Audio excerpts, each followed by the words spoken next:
Lockup में lockout होने से पहले सायशा को बचाने के लिए जो सीक्रेट तहसीन पूनावाला ने रिवील की थी, अब उन्होंने उसके ऊपर दे दिया है एक बहुत बड़ा स्टेटमेंट।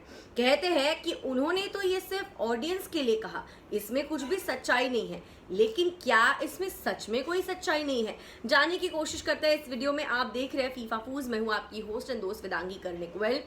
अगर आपको याद हो, पिछले हफ्ते एलिमिनेट जब तहसीन पूनावाला हुए थे, तब उन्हें एक ऑप्शन दिया गया था कि आप अगर चाहो तो आप किसी को बचा सकते हो अपनी सीक्रेट रिवील करने के बाद।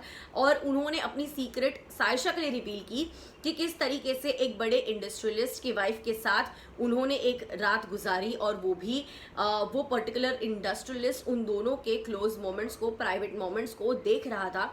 इस तरीके से उन्होंने अपनी सीक्रेट जो है रिवील की है। लेकिन अब लॉकअप से बाहर आने के बाद उन्होंने एक बड़ा स्टेटमेंट दिया है, और वो कहते हैं कि मैंने जो स्टेटमेंट दी थी of sleeping with India's top most industrialist, अब वो कहते हैं कि वो एक्ट को मिसकंस्ट्रक्ट किया गया है और उसमें कुछ भी और नहीं है बट एक रियलिटी शो का गिग है और in the end it's a game. वो कहते हैं कि उन्होंने जो कुछ भी चीजें कही थी उसे मिसकंस्ट्रक्ट किया गया था, उसे अलग वे में बनाया गया था, और उन्होंने जो भी बोला था वो बस एक रियलिटी शो का पार्ट था।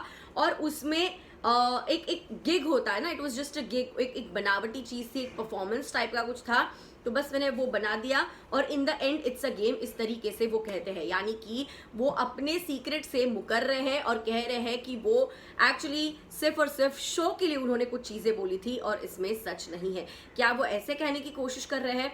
What is your take on it? आपका क्या है रिएक्शन तहसीन के इस रिमार्क के ऊपर, तहसीन के इस रिएक्शन के ऊपर, उनके लॉकअप में रिवील किए गए सीक्रेट के ऊपर? क्या है आपको कहना, बता दीजिए कमेंट सेक्शन में। आई सी यू गाइस सून, तब तक के लिए बाय।